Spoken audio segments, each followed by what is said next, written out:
Hey, happy holidays, everyone. And I hope that you are enjoying a restful, peaceful time full of good health. I know this is such a trying time for us, but 2020 is almost over.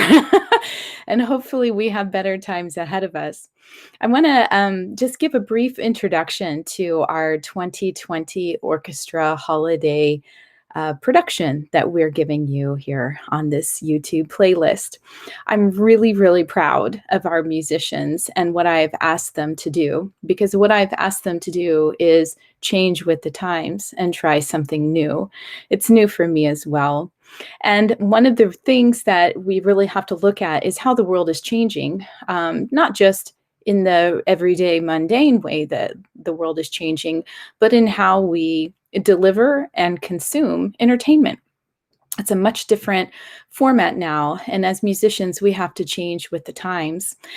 And of course, learning how to do that in a class format is even more challenging because we have all these other expectations placed upon us. And I'm so impressed with how the students are handling themselves during this time. What we have presented for you in this program is a collection of YouTube videos that were made using an online platform to record ourselves individually, just like a studio artist would do. They would go into a booth and make their own track, not within an ensemble. And when we do studio recording, it's a much different environment because we don't have the ability to use our ears and our eyes to see what's happening in the ensemble around us. You cannot see a conductor cueing you and when to enter or when to stop, a fermata, say, or to show you slowing down or speeding up. We don't have our ears to help us know if we're playing with the same articulation or length of note, if our intonation is matching those around us, if we're blending with our sound. So many things that we are used to as live stage musicians. Suddenly, when we're in the studio world and recording on our own, we have no information. And so we must rely on our own self knowledge of how the music should be played, and rely on what we know is great playing. When they were doing these tracks, there is a backing track that goes along with it. And of course, we had technical difficulties for a lot of students. They were unable to hear the backing track. They were only hearing a metronome. And so we had to work out the technical difficulties on how to get the backing track to load so that they could be able to line their playing up with that backing track.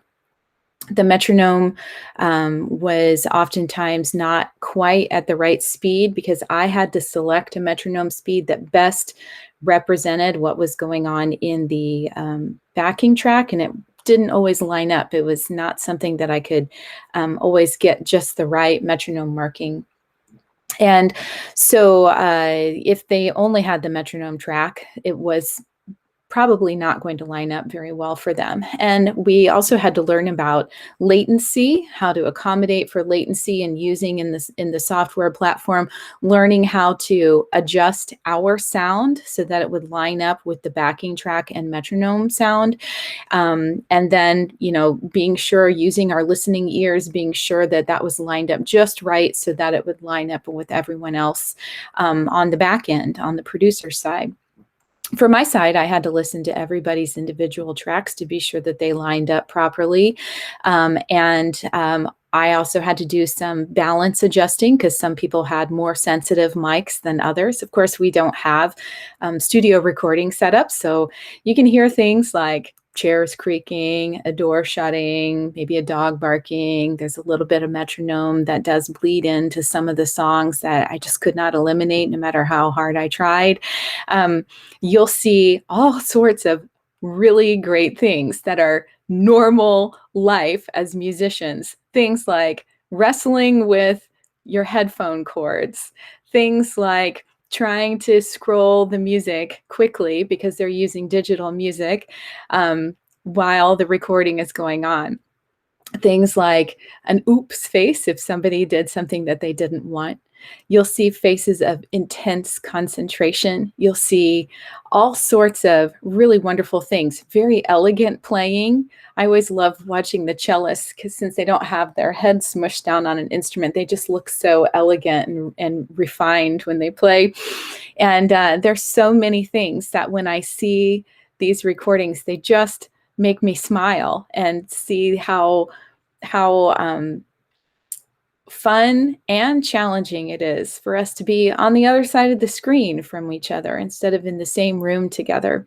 It's very heartening to see everyone trying so hard and putting their honest best effort forward. Are these recordings perfect? No, they're not perfect. They are a real representation of us learning a new platform, of us learning how to be studio musicians. I wanted to present this to you unedited and kind of in the raw so that you could really see our work and what it is that we're working to present. And I know that as the year goes, the more and more we do this sort of work, the better and better it's going to get. This is our first real effort in this way, and I am just so proud and pleased of all of these musicians and everything that they have put forth. Now you'll notice not everyone is represented in these videos because sometimes our tracks didn't quite line up.